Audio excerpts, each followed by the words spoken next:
Saludo a las personas que escuchan acá en la ciudad de Medellín este programa La Palabra del Domingo y también a los que nos siguen desde lejos mediante la red mundial. De modo que para todos un saludo y los mejores deseos de parte del Señor. Pues bien, hemos llegado al domingo 26º del tiempo ordinario. Estamos, como les he dicho ya varias veces, en la última recta del tiempo ordinario. Nos quedan faltando 8 domingos para terminar este año litúrgico y comenzar uno nuevo, con el tiempo del Adviento. Los domingos del tiempo ordinario tienen, ustedes lo saben bien, cuando participan en la liturgia dominical, tienen el ornamento del altar del sacerdote de color verde. Se dice que el color verde significa la esperanza, precisamente porque es el color de la vida. El color de la vida en las plantas es el verde, en nosotros los del reino animal es el rojo de la sangre, pero el verde es el color de la esperanza. Pues bien, la liturgia dominical, como ustedes saben, tiene 3 lecturas. La primera tomada del Antiguo Testamento, la segunda tomada de una de las cartas del Nuevo Testamento y la tercera del Evangelio. Hay 3 ciclos dominicales, el A, el B y el C, que se van turnando sucesivamente. El ciclo C, en el cual estamos ahora, tiene como evangelista privilegiado a Lucas, de modo que las lecturas del tiempo ordinario, en casi todos los domingos del tiempo ordinario, provienen del Evangelio de Lucas, también pues este domingo. De modo que después de esta cortinita musical, comenzamos la explicación de las 3 lecturas de este domingo.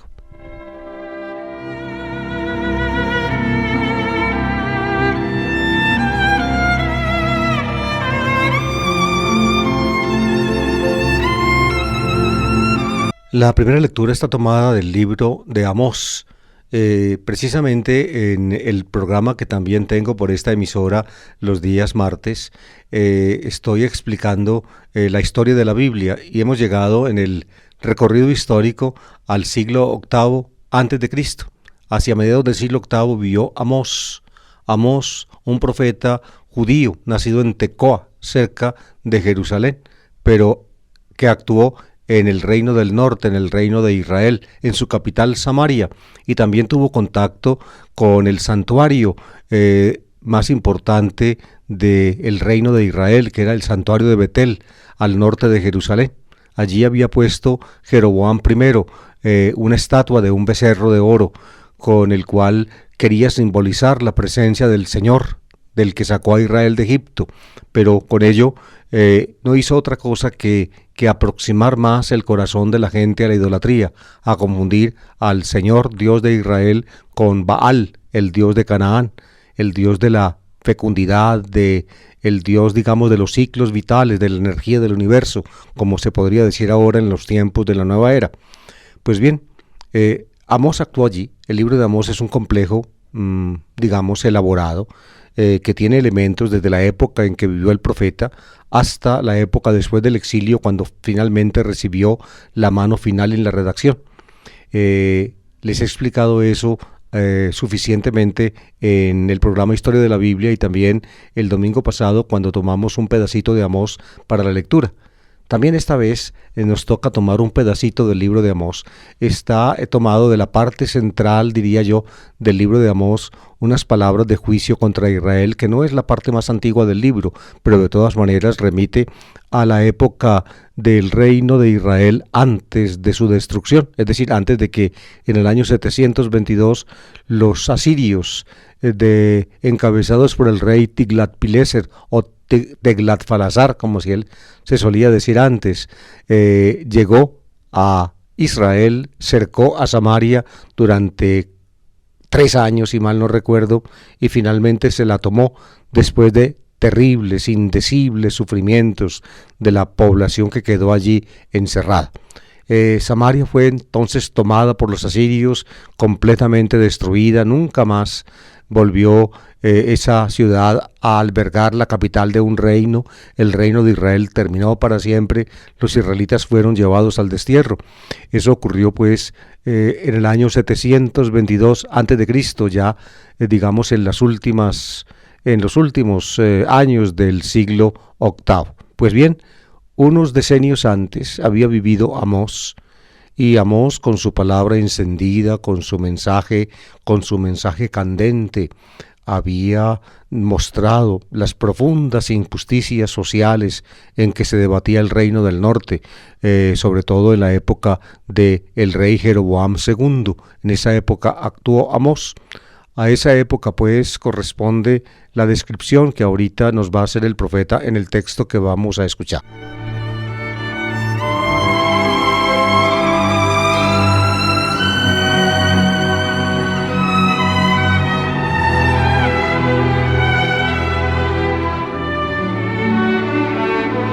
El texto está tomado del capítulo 6 del libro de Amós. Toma al comienzo una parte de introductoria. Esto dice el Señor Todopoderoso. Y luego toma un contexto, brinca un poquito en el texto y sigue en el versículos 4 a 7, donde ya pues se escucha un contexto seguido. Dice así: esto dice el Señor Todopoderoso. Ay de los que se fían de Sión, confían en el monte de Samaria.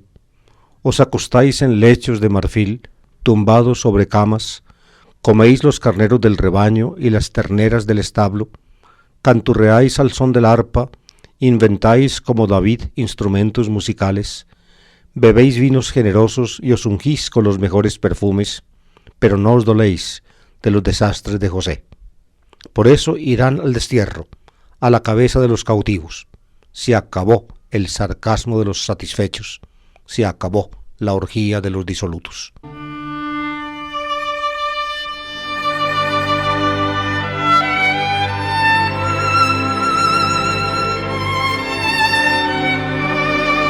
Fíjense, en la época del rey Jeroboam II, hacia mediados del siglo VIII a.C., la situación social del reino de Israel era, como podríamos nosotros decir, actualmente era, desahogada, boyante. Había riqueza en el país. Las clases altas, las clases ricas gozaban de comodidades. Había comercio, sobre todo con Siria hacia el oriente y con Fenicia hacia el occidente y también hacia el sur con el reino judío, que naturalmente era mucho más pobre que el reino israelita del norte. En todo caso, cuando hay progreso económico, cuando hay bienandanza, llamémoslo así, bonanza, unos disfrutan de esos bienes, los otros permanecen estancados o quizá aún son oprimidos todavía más poderosamente por los poderosos, digámoslo con ese juego de palabras. Eso pasaba en Israel. El profeta comienza, digámoslo así, lanzando sus dardos, no solamente contra los del norte, donde él actuaba, aunque era del sur, contra el reino de Israel, cuya capital era Samaria, sino también contra los del sur, de donde él procedía. Por eso dice: ay de los que se fían de Sión, confían en el monte de Samaria. Sión es el monte donde estaba el templo en Jerusalén. Samaria era la capital del reino del norte. Allí era una ciudad construida sobre colinas, En una de ellas quedaba el gran palacio que hizo construir Ahab y que ahora, digámoslo así, habitaban los sucesores de la dinastía siguiente, los sucesores de Jehú, entre los cuales se contaba precisamente Jeroboam II. Era por tanto lugares, el templo de Sión, donde estaba el templo, donde estaba el monte Sión, donde estaba el templo, era, lo más granado del reino judío. Allí vivían los sacerdotes con holgura y los reyes de Judá, pues cerca, también con desahogo. Y en el monte de Samaria, pues vivían los grandes ricos del reino de Israel. Allí se reunían. El profeta lanza sus dardos profundos contra unos y otros y luego describe un poco su vida. Fíjense la vida de los ricos de esa época. No hay, digámoslo así, mucha diferencia con lo que en nuestra época también se suele tener. Dice: os acostáis en lechos de marfil, tumbados sobre las camas, coméis los carneros del rebaño y las terneras del establo. Fíjense, es decir, el lujo de las habitaciones, lechos de marfil, tumbados sobre las camas, es decir, una vida muelle, fácil. Tenían sus trabajadores, los trabajadores de sus campos, los atendían precisamente a sus necesidades. Ellos podían disfrutar de los bienes de la vida, de todo lo que les producía el trabajo de los demás, tumbados sobre lechos de marfil, echados sobre las camas. Y con buena comida coméis los carneros del rebaño, las terneras del establo. Y no solamente eso, también había música, música como ahora en las grandes fiestas. Estos días cuando uno de los hijos de los del cartel de Cali publicó un libro en el cual cuenta que grandes cantantes mexicanos fueron pagados para shows privados de música con su padre y sus amigos, por ejemplo, en fin, no mencionemos los nombres, aún personas del mundo, digamos, de la comedia, en fin, venían acá a actuar delante de los ricos y les pagaban millones y millones por eso. En estos días también, y mencionemos el nombre, Shakira recibió como $1 millón por una presentación en Rusia. Fíjense, ocurre hoy, también ocurría en esa época algo parecido.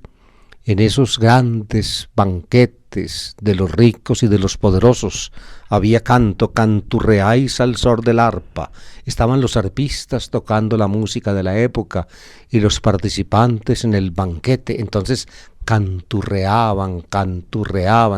Se sabían la canción, la cantaban. Si no se la sabían, la tarareaban. Canturreáis al son del arpa, inventáis como David instrumentos musicales, se inventaban para tocar mejor, acompañamiento, en fin. La descripción, pues, de hace, fíjense, 28 siglos, en alguna forma toca los sentimientos que hoy en día también albergan los corazones humanos. Nos gusta una vida fácil, una vida muelle, una vida divertida, todo eso es diversión. Lo tenemos todavía hoy. Y no solamente, pues, no solamente vida muelle, comida y bebida, comida y música, sino también bebida. Aquí bebéis vinos generosos. Y también masajes como ahora, fíjense, os ungís con los mejores perfumes, pero no os doléis de los desastres de José. José era uno de los hijos de Jacob. De José nacieron Efraín y Manasés. Las tribus de Efraín y Manasés ocuparon el centro de la región de los samaritanos, de Samaria, y también al oriente del Jordán. Efraín y Manasés, la más importante de las dos era Efraín. José era su padre. Los desastres de José son, por tanto, los desastres de las tribus centrales más importantes del reino del norte, al cual, pues, gobernado en ese tiempo por Jeroboam II. No os doléis de los desastres de José. Es decir, mientras la gente humilde, la gente de las antiguas tribus, viven como miserables, sin nada, ustedes, los poderosos, disfrutan de todos los beneficios del lujo y de la vida.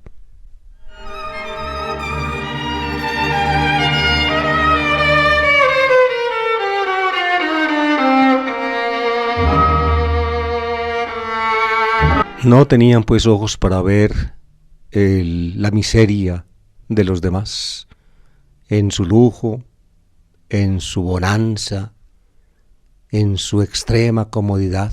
Todo lo tenían. Para tenerlo no tenían que hacer nada porque otros hacían el trabajo por ellos. No tenían ojos para ver la miseria de los otros, ni tampoco oídos para oír sus lamentos. No los tenían. Por eso el profeta termina con una invectiva violenta, amables oyentes, violenta. Poco tiempo después, cuando vino el rey de Asiria, Tiglat-Pileser, y destruyó a Samaria, esta invectiva violenta se hizo una realidad. Por eso irán al destierro, a la cabeza de los cautivos. Quizá esta última frase haya sido puesta cuando finalmente vino el desenlace, pero la invectiva violenta que probablemente corresponde a a las palabras del profeta está al final. Se acabó el sarcasmo de los satisfechos.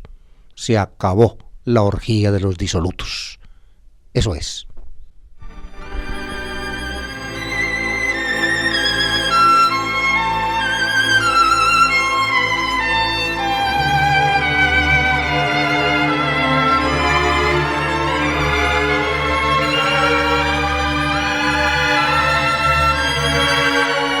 Ya en los domingos anteriores habíamos comenzado a leer apartes de la primera carta del apóstol San Pablo a Timoteo.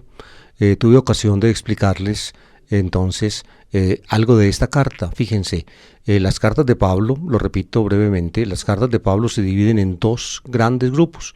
Las cartas, llamémoslas protopaulinas, las llaman así, protopaulinas.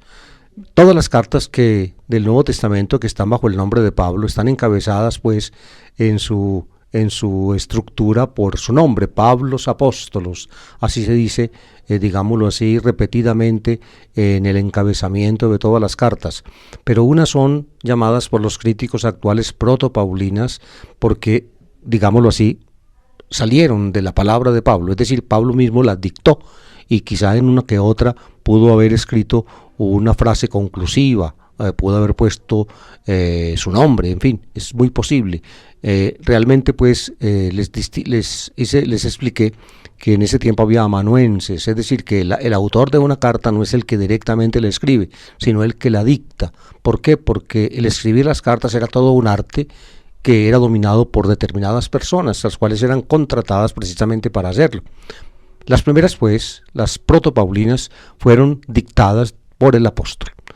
Y hay otra serie de cartas que también están encabezadas con el nombre de Pablo, Pablos Apóstolos, que los modernos hoy llaman deuteropaulinas, es decir, son secundariamente de Pablo, porque no fue él el que los dictó, el que las dictó.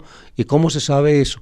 Cuando uno compara precisamente el estilo de esas otras cartas con el de las primeras, y uno aprecia que tiene un estilo ampliamente distinto, suponen una situación que no era exactamente la misma que suponen las demás cartas que son directamente de Pablo, digamos, tienen avances en su concepción teológica o aún retrocesos en su concepción teológica. De las deuteropaulinas hay dos grupos. El primer grupo son la carta a los Colosenses y la carta a los Efesios, que son dos cartas unidas. La primera de ellas es Colosenses, escrita, pienso yo, poco tiempo después de la partida de Pablo, por alguien muy cercano a él que conocía mucho su pensamiento, y la carta a los Efesios, que fue escrita un poco después por alguien que conocía muy bien la carta a los Colosenses y se inspiró en ella y ahondó teológicamente bastante el pensamiento de Colosenses y con eso el pensamiento de Pablo. Ahí están las dos primeras, Colosenses y Efesios, y otras tres que son llamadas cartas pastorales, que son cartas dedicadas a personas, no a comunidades. Dos a Timoteo, primera y segunda, y una a Tito. Ahí están las cartas pastorales. El estilo de estas tres últimas cartas, y es, digamos, muy, pero muy diferente, tanto del de las cartas protopaulinas como también de las cartas Colosenses y Efesios. Es con seguridad un autor diferente, pero también ese autor, digamos, conocía bastante de la vida de Pablo, puede en alguna forma tomar el papel de Pablo. Probablemente este autor, digamos, se sentía en la sucesión apostólica de Pablo. Para mí, el surgimiento, digamos, la proliferación de esta literatura que se suele llamar pseudoepigráfica, es decir, que tienen un título pseudos, mentiroso, literalmente. Es decir, que el autor que las escribe toma, digámoslo así, para sí la identidad de otro. ¿Y por qué la toma? No con la intención de mentir, sino con la convicción de que lo representa, porque está precisamente en la línea, digámoslo así, de su herencia, de la herencia apostólica. Este es el autor, pues, de las cartas Primera Timoteo, Segunda Timoteo, Tito. Es un sucesor de Pablo, que pertenece pues a lo que, esta es mi manera de ver, a lo que en la Iglesia Católica se ha solido llamar sucesión apostólica. El texto de esta lectura de la primera carta a Timoteo, ya al final de la carta tiene 6 capítulos, lo que toca leer este domingo está al final de la carta, lo vamos a escuchar enseguida.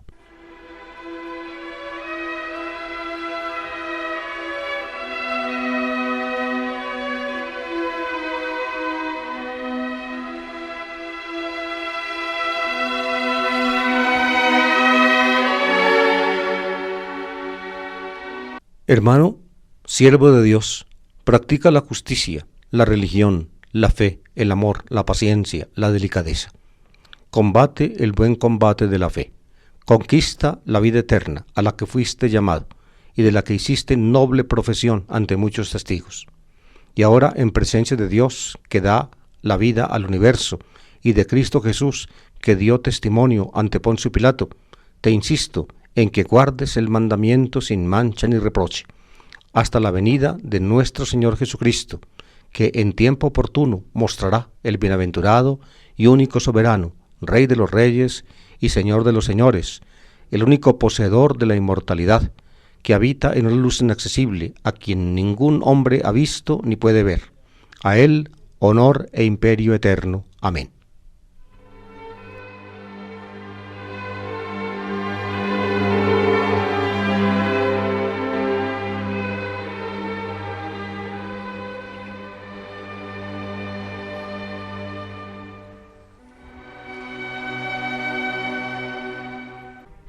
En las cartas paulinas, tanto las protopaulinas como las deuteropaulinas, como esta, se distinguen 2 partes básicamente. Una primera es como doctrinal, de enseñanza, y la segunda es parenética, es decir, exhortatoria.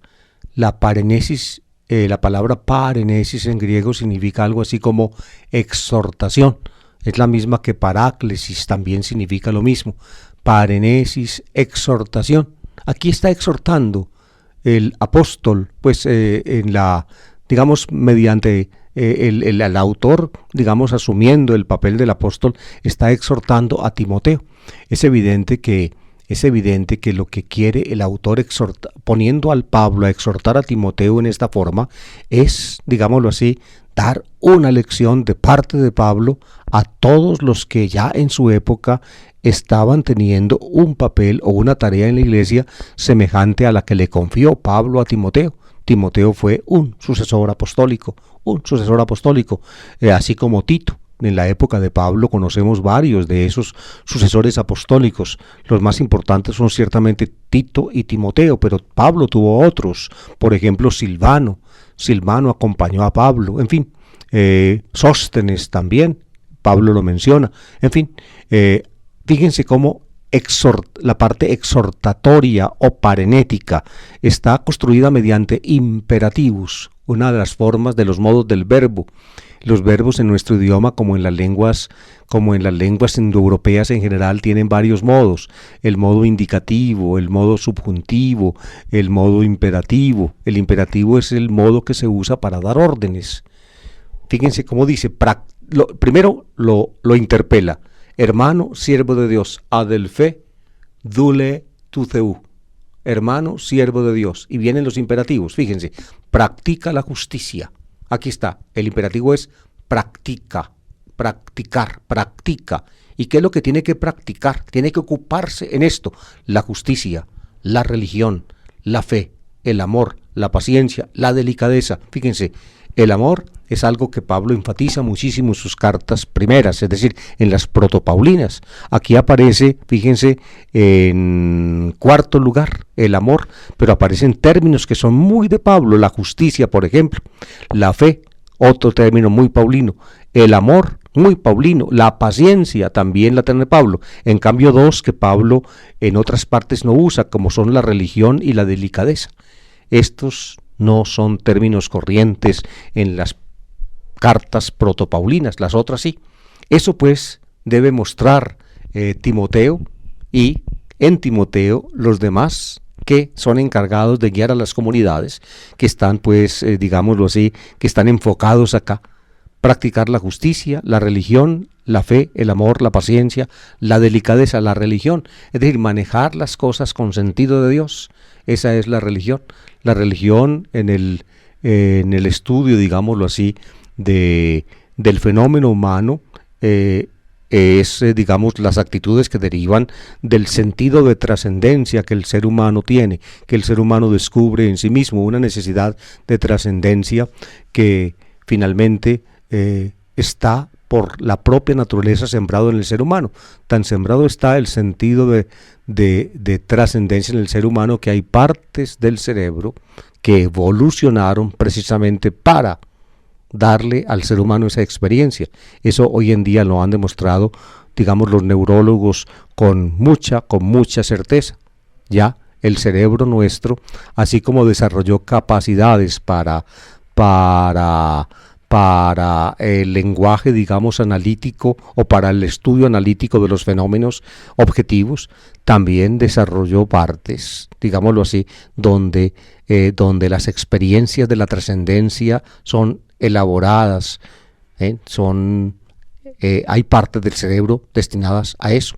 Pues bien, luego viene un segundo imperativo: combate el buen combate de la fe. Es decir, ser uno creyente significa combatir, porque uno vive entre personas que no comparten la fe y que a menudo pues le hacen a uno guerra porque uno es creyente. Entonces uno tiene que combatir la fe. La fe, creer, en el fondo es un combate. Por tanto, el cristiano tiene que capacitarse para un combate. Pablo supone eso mismo en 2 puntos de sus cartas, donde habla, sobre todo en la carta a los tesalonicenses, que es una carta directa suya, habla de la armadura que, como la de un guerrero, que debe tener el cristiano. Luego viene un tercer imperativo: conquista la vida eterna a la que fuiste llamado y de la que hiciste noble profesión ante muchos testigos. Es decir, no tiene que conquistar aquello que cuando lo llamaron ya le dieron. Cuando Dios lo llama a uno a la vida eterna, le pone en sus manos como tarea ese don que precisamente le otorga. Uno tiene que llegar a ser lo que es. Lo diría yo en el lenguaje existencial de la filosofía de comienzos del siglo pasado. Tiene uno que tomar como tarea de la vida la realización de lo que uno tiene como regalo, como don original. Conquista pues la vida eterna, y luego dice, probablemente aludiendo a la celebración que se hacía en la iglesia, cuando la iglesia se reunía y le daban a alguien, digamos, la tarea de dirigir la comunidad. Se dice, a la que fuiste llamado y la que hiciste noble profesión ante muchos testigos. Es decir, ante muchos testigos, la comunidad reunida llamaban a alguien, y en el contexto de la comunidad a ese alguien se le confiaba la tarea de dirigir la iglesia, y entonces él hacía noble profesión, dice aquí, de la vida eterna a la que había sido llamado. Es decir, él comprometía su vida en el servicio de la iglesia. En ese contexto, probablemente en ese contexto, o a ese contexto se refiere también lo que en esta carta y también en la carta a Tito se dice de que se le imponían las manos. Es lo que de ahí resultó, queridos oyentes, lo que en la iglesia actual se suele llamar el sacramento del orden sagrado, la ordenación.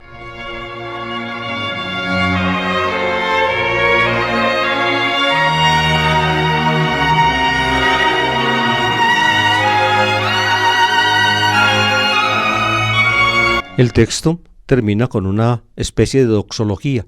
Él se glorifica a Dios, se le dan a Dios unos títulos maravillosos, en una vislumbre del final de los tiempos. Dice que precisamente en la venida de nuestro Señor Jesucristo, este será mostrado por Dios, y a Dios se le llama el bienaventurado y único soberano, Rey de los reyes y Señor de los señores, el único poseedor de la inmortalidad, que habita en una luz inaccesible, a quien ningún hombre ha visto ni puede ver. A él honor e imperio. Amén. Esa es pues una doxología, es decir, una glorificación de Dios. Cierra entonces el texto que toca leer este domingo, y también pues la primera carta del apóstol San Pablo a Timoteo.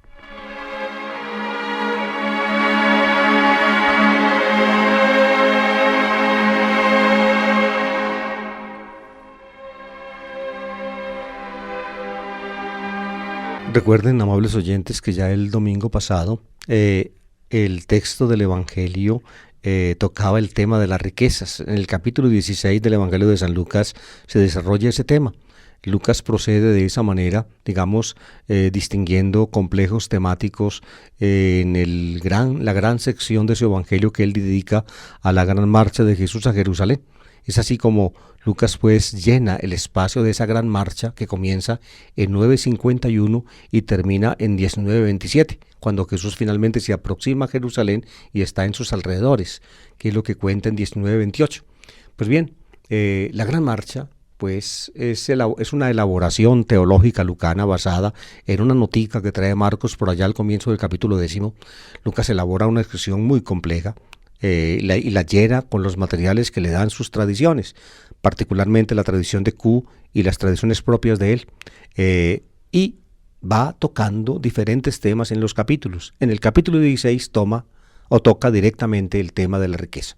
El domingo pasado leíamos o escuchábamos la parábola del administrador tramposo, alguien que para digámoslo así, abrirse camino en la vida después de que su patrón lo echara del trabajo, le perdonó la deuda a los deudores de su patrón y de esa manera mostró pues una gran habilidad. Esa habilidad la recomienda Jesús, no las trampas, sino habilidad en el manejo de las cosas, en el manejo de la vida, sobre todo en el contexto de las riquezas. La recomienda Jesús para abrirnos también camino delante de Dios. Pero de todas maneras, la riqueza es un inmenso riesgo y entraña un inmenso peligro. ¿Por qué? Porque, como vamos a ver en el texto que toca este domingo, la riqueza le cierra a uno los ojos y le tapa los oídos, para que uno no vea la realidad que lo rodea y uno no escuche los gemidos de los que necesitan una ayuda que uno nunca les da. Ese es el tema de este domingo. En los textos de la liturgia, sobre todo en el primer texto del libro de Amós que escuchamos ahora, donde los ricos pues son fustigados terriblemente, se acabó el sarcasmo de los satisfechos, se acabó la orgía de los disolutos, y esto ocurrió, cuenta el libro de Amós, cuando salían pues en primera fila hacia el destierro. Pues bien, el texto evangélico es la famosa parábola, o más bien el ejemplo, digámoslo así, de el rico Epulón y el pobre Lázaro.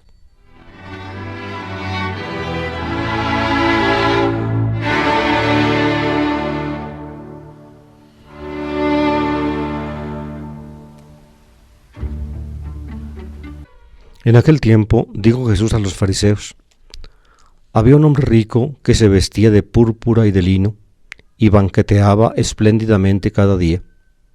Y un mendigo llamado Lázaro estaba echado en su portal, cubierto de llagas y con ganas de saciarse de lo que tiraban de la mesa del rico, pero nadie se lo daba. Y hasta los perros se le acercaban a lamer las llagas. Sucedió que se murió el mendigo y los ángeles lo llevaron al seno de Abraham. Se murió también el rico y lo enterraron. Y estando en el infierno, en medio de los tormentos, levantando los ojos, vio de lejos a Abraham y a Lázaro en su seno, y gritó: Padre Abraham, ten piedad de mí, y manda a Lázaro que moje en agua la punta del dedo, y me refresque la lengua, porque me torturan estas llamas. Pero Abraham le contestó: Hijo, recuerda que recibiste tus bienes en vida, y Lázaro a su vez males. Por eso encuentra aquí consuelo, mientras que tú padeces. Y además, entre nosotros y vosotros se abre un abismo inmenso, para que no puedan cruzar, aunque quieran, desde aquí hacia vosotros, ni puedan pasar de ahí hasta nosotros. El rico insistió: Te ruego entonces, Padre, que mandes a Lázaro a casa de mi padre, porque tengo 5 hermanos, para que con su testimonio evites que vengan también ellos a este lugar de tormento. Abraham le dice: Tienen a Moisés y a los profetas, que los escuchen. El rico contestó: No, padre Abraham, pero si un muerto va a verlos, se arrepentirán. Abraham le dijo: Si no escuchan a Moisés y a los profetas, no harán caso, ni aunque resucite un muerto.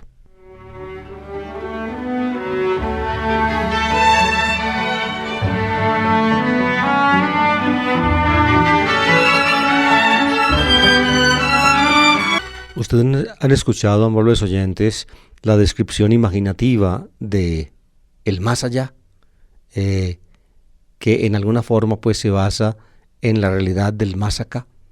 El autor, en este caso pues Jesús que está hablando, describe el más allá de la muerte. La descripción es en imágenes, por eso resultaría, pienso yo, un adefesio tratar de, digámoslo así, de sacar como deducción de esta lectura hecha o de estas imágenes, sacar como deducción realidades concretas y objetivas que, digamos, que nosotros podamos considerar como la reproducción fiel del más allá. Simplemente son imágenes, son aproximaciones imaginativas que ayudan al ser humano a entender su propia vida delante de Dios y lo que Jesús se propone. Son tomadas de las certezas del judaísmo del tiempo de Jesús. Descripciones como estas parcialmente aparecen en diferentes textos judíos de esa época. Pues bien, es la historia de un rico y un pobre. Un rico y un pobre. Al rico no se le da nombre. Yo recuerdo mucho a algún seminarista en los tiempos en que yo trabajaba en el seminario, pensaba que el famoso rico de la parábola se llamaba Epulón, porque el nombre que se le daba a la parábola en el campo eclesiástico era el rico Epulón y Lázaro. Entonces él decía que el nombre del rico era Don Epulón. Epulón, y el del pobre era Lázaro. Pero no, Epulón no era el nombre del rico, sino que en latín epule significa fiesta, banquete, epule, Epulón por tanto es el rico banqueteador, diríamos así, y Lázaro sí es un nombre propio de una persona, pero en este caso tomado simbólicamente como alguien al cual Dios le da ayuda, o alguien cuya ayuda también es buscada. El rico busca la ayuda de alguien que finalmente es ayudado. En fin, sobre esto discuten los exégetas o cavilan los exégetas que estudian la parábola o estudian el ejemplo. El hombre rico vestía púrpura y lino y banqueteaba espléndidamente cada día. Precisamente porque banqueteaba se le llamó pues en nuestro idioma epulón, del latín epule, que significa banquete. Fíjense pues el vestido del rico, púrpura y lino, es decir, los mejores materiales textiles de la época, púrpura y lino. Se vestía de lo mejor, es como diríamos ahora, ropa de marca, que es el sueño de sobre todo de la gente joven, ropa de marca, blue jeans Versace, aunque en la casa tengan poca comida, pero eso sí, blue jeans Versace, y también la camiseta con la marca hacia afuera, es decir, puesta al revés, solamente para que la marca especial de la camiseta quede a la vista de todos. En todo caso, vestía de púrpura y lino este rico, y con este rico contrasta un mendigo llamado Lázaro, echado a su portal, cubierto de llagas, es decir, el vestido de este pobre rico eran las llagas de que estaba cubierto.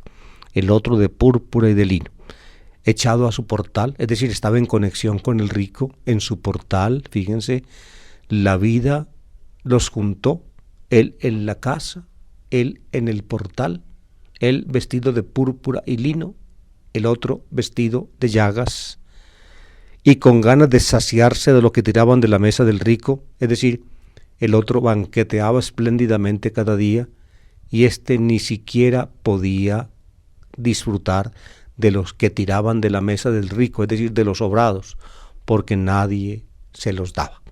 Ustedes se dan cuenta pues de que la introducción de la historia, lo que cuenta el más, donde se describe el más acá, es bien realista. Esto ocurre realmente, es una imagen tomada, calcada de la realidad.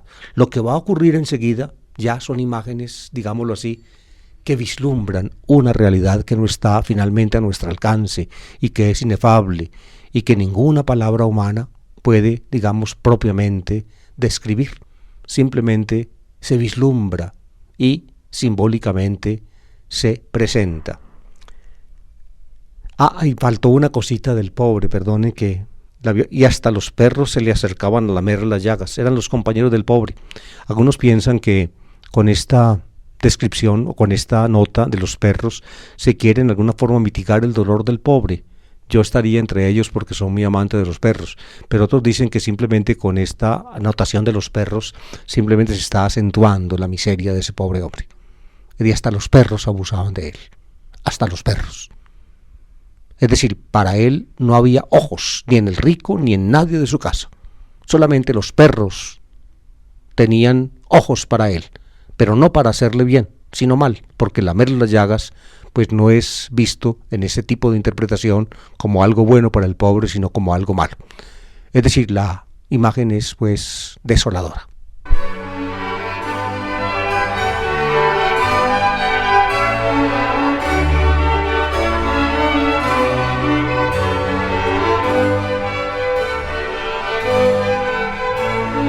Pero llega algo que no puede ser evitado y que no distingue entre rico y pobre. Fíjense, es la muerte. La muerte. Cuando muere el pobre, los ángeles lo llevan al seno de Abraham. Es decir, humanamente nadie se ocupó de él, nadie, posiblemente lo botaron al basurero o a alguna tumba o alguna tumba común, es decir, una tumba colectiva, un hueco donde echaban los cadáveres de aquellos de los cuales nadie se ocupaba, pero los ángeles se ocuparon de él. En cambio el rico no tuvo esa suerte. El rico se murió y lo enterraron, es decir, lo enterraron, le dieron un sepelio con honores, como se suele hacer. ¿Ven? La muerte no distingue, pero lo que ocurre después de la muerte distingue de nuevo a pobres y a ricos.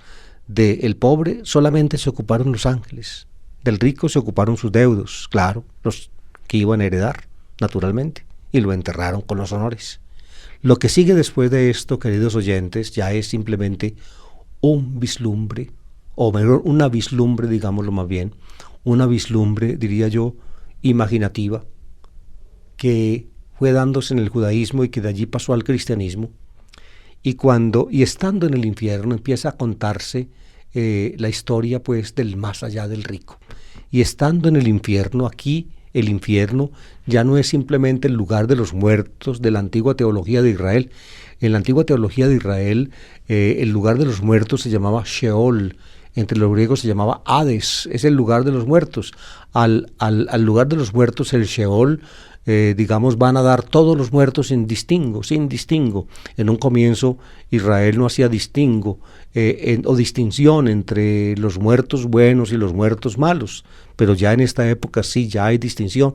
Por eso en el Sheol, en el lugar de los muertos, de todos los muertos, había como dos compartimentos, uno para los muertos malos, que era el lugar de los tormentos, y otro, que era aquí lo llaman el seno de Abraham, o lo suponen, el seno de Abraham, donde Abraham acompaña a sus hijos muertos.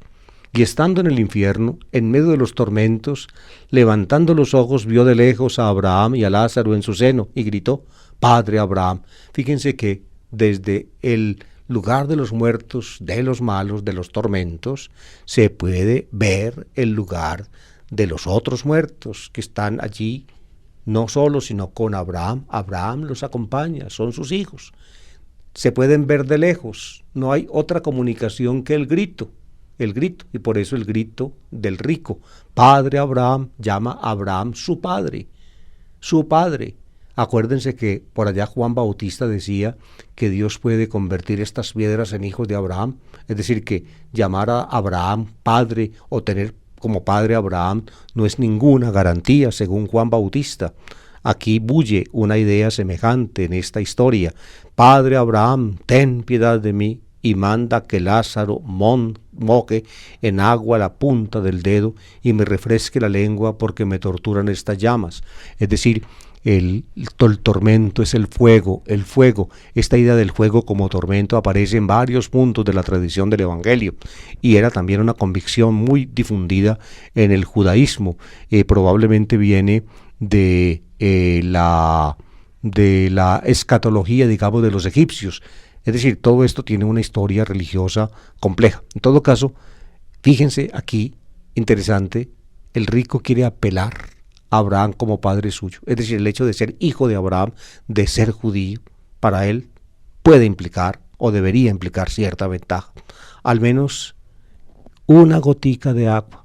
El que banqueteaba espléndidamente cada día, vestido de púrpura y de lino, ahora añora una gotica de agua. Que el pobre Lázaro moje el dedo en agua y le refresque la lengua porque las llamas lo torturan. Oigan pues, la descripción es patética.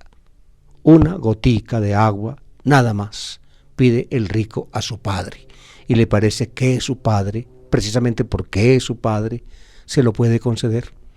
Y fíjense, y esto es quizá lo más impactante de esta tragedia, el rico tiene ojos para ver a Lázaro. Ahora sí lo ve junto con Abraham. Antes no lo vio, cuando estaba tendido en el umbral de su casa, en el portal de su palacio. No lo vio, ahora sí lo ve, ahora sí lo ve. Antes ni siquiera los sobrados que caían de su mesa los podía recibir Lázaro. Ahora quiere que Lázaro le dé a él una gota de agua con la punta del dedo mojado, puesto sobre su lengua. Abraham le contestó: hijo, recuerda que recibiste tus bienes en vida y Lázaro a su vez males. Por eso encuentra que consuelo mientras que tú padeces.